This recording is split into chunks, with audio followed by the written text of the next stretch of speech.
দেওয়ার সময় ক্রেতাকে বলবেন যে যাই বলে স্যার ভাই চাচা আপনি এটা নিয়ে আসেন পরে কষ্ট করে মনে করে নিয়ে আসেন।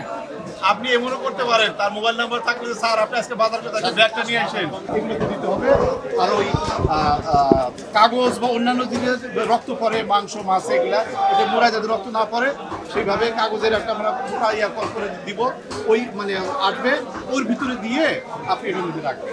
আজকে আমরা মোহাম্মদপুর কৃষি মার্কেট থেকে শুরু করেছিলাম, প্রায় 4-5টা মার্কেট আমরা ভিজিট করেছি। আমরা দোকানদারদেরকে, ক্রেতা সাধারণকে এবং সর্বোপরি যারা উপস্থিত জনগণ ছিলেন তাদেরকে বিষয়টি সম্পর্কে সচেতন করেছি। তারা বুঝতে পেরেছে, আমাদের আহ্বানে সাড়া দিয়েছে। আজকে নিউ মার্কেটেও যেটি দেখলাম, নিউ মার্কেট একটা গুরুত্বপূর্ণ বাজার। আমরা অনেকেই এখানে বিভিন্নভাবে আসি আমাদের কেনাকাটা করবার জন্যে। তো এখানেও কিন্তু আপনারাই দেখেছেন, এটা আমার ব্যক্তিগত কথা নয়, যে পলিথিন শপিং ব্যাগের ব্যবহার অনেকটা কমে এসেছে। কিছু আছে সেটা এরা পর্যায়ক্রমে আবার খুবই দ্রুত সরিয়ে ফেলবে। তো এই হচ্ছে আমাদের মনিটরিং টিমের কাজ, সচেতনতামূলক কাজ আমরা করছি। পাশাপাশি এনফোর্সমেন্ট, যেটিকে মোবাইল কোড বলা হয়, সেটিও কিন্তু চলমান রয়েছে নভেম্বরের 3 তারিখ থেকে। তার একটা স্ট্যাটিস্টিক্স আপনারা জানেন, তবু আমি বলতে পারি যে নভেম্বরের আমার কাছে যেটি আছে 3 তারিখ থেকে আমাদের যে মোবাইল কোড পরিচালিত হয়েছে সব মিলিয়ে 166টি মোবাইল কোড পরিচালনা হয়েছে।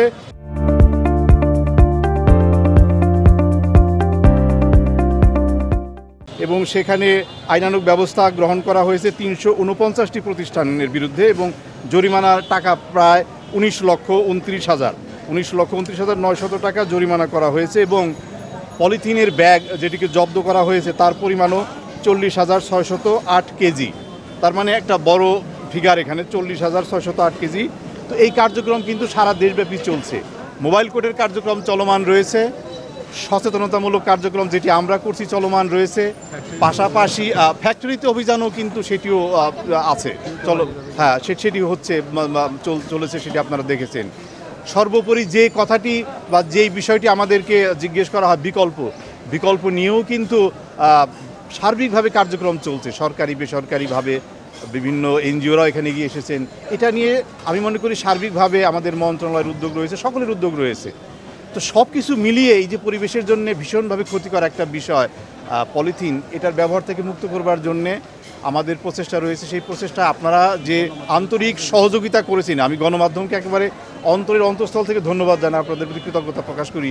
এই তথ্যটিকে, আমাদের এই কর্মকাণ্ডকে প্রচার করে জনগণকে আরও বেশি সচেতন করতে আপনারা ভূমিকা রেখে চলেছেন। এই জন্য আমরা কৃতজ্ঞতা প্রকাশ করছি, আপনাদের প্রতি ধন্যবাদ জানাই। আপনাদের এই উদ্যোগও অব্যাহত থাকবে, এটি আমার প্রত্যাশা।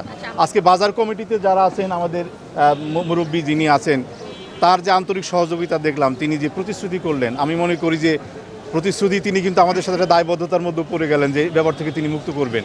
পরবর্তীতে আপনারা বলতে পারেন যে আপনি তো প্রতিশ্রুতি দিয়েছিলেন, তার মানে কিছু অ্যাচিভমেন্ট তাকেও কিন্তু দেখাতে হবে।